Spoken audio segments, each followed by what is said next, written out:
Muito bem, então assim, começando a entender cada um desses 5 macroprocessos, o primeiro, e o que eu acredito ser o mais importante e relevante de todos, e é o que vai nos remeter a toda essa questão que eu coloquei inicialmente, é o que nós chamamos de diagnóstico.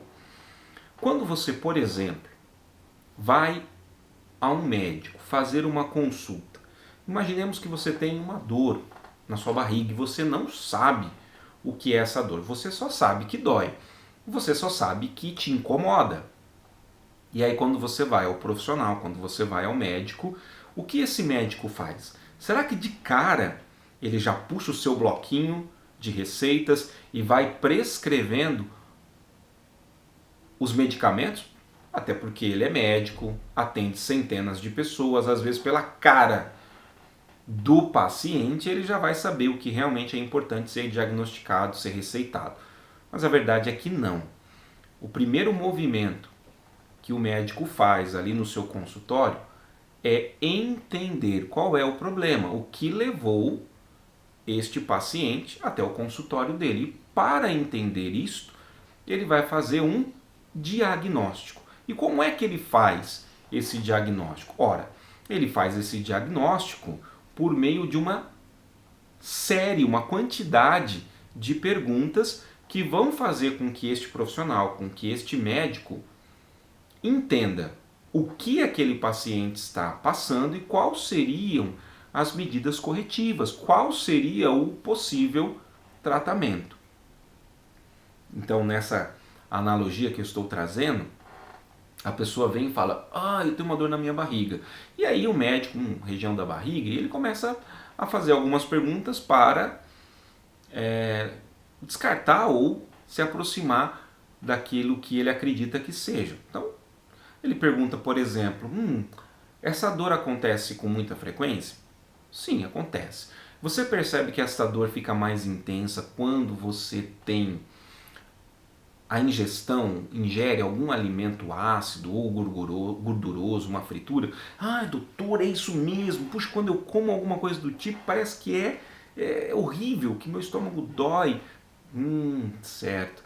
E quando você também fica nervoso, irritado, você percebe que essa dor também se intensifica? Sim, também acontece. Puxa, é provável que você tenha um quadro de gastrite. Mas, antes de nós fazermos alguns exames mais aprofundados, vamos começar com um pequeno tratamento para ver se esses sintomas melhoram. E aí o médico então receita um tratamento. Olha, passa às vezes uma dieta alimentar. Olha, você não vai comer ácido, fritura, gordura, você procure ficar mais calmo, menos irritado. E o que acontece é que na maioria das vezes esse quadro melhora por ser um quadro, como costuma se dizer, de uma gastrite. Mas se de repente, mesmo cuidando e fazendo todos esses tratamentos, o paciente volta e não tem uma melhora, aí este médico vai propor alguns exames para aprofundar esse diagnóstico.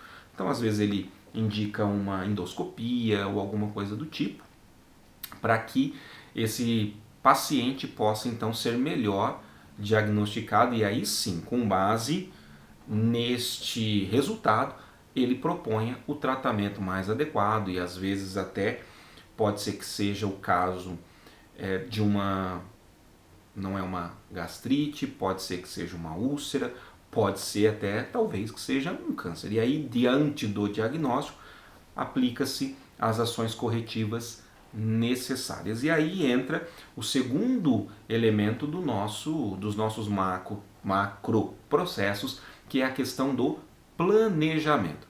Então, assim, trazendo essa analogia para nós profissionais de treinamento e desenvolvimento de pessoas, é importante que antes de oferecermos o nosso programa de treinamento ou de desenvolvimento, que nós façamos esse diagnóstico, esse bom diagnóstico com os nossos clientes.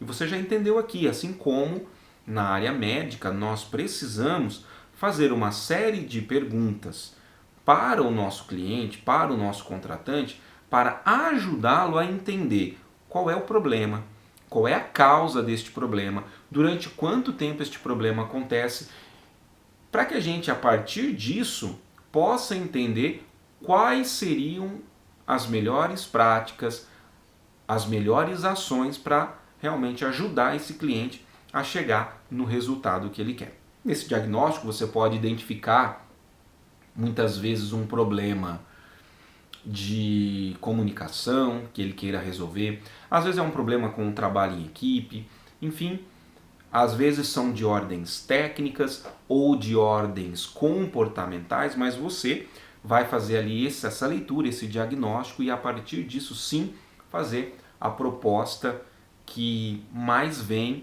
ao encontro dessas necessidades. E aí você apresenta, você faz, você cria exatamente o seu planejamento.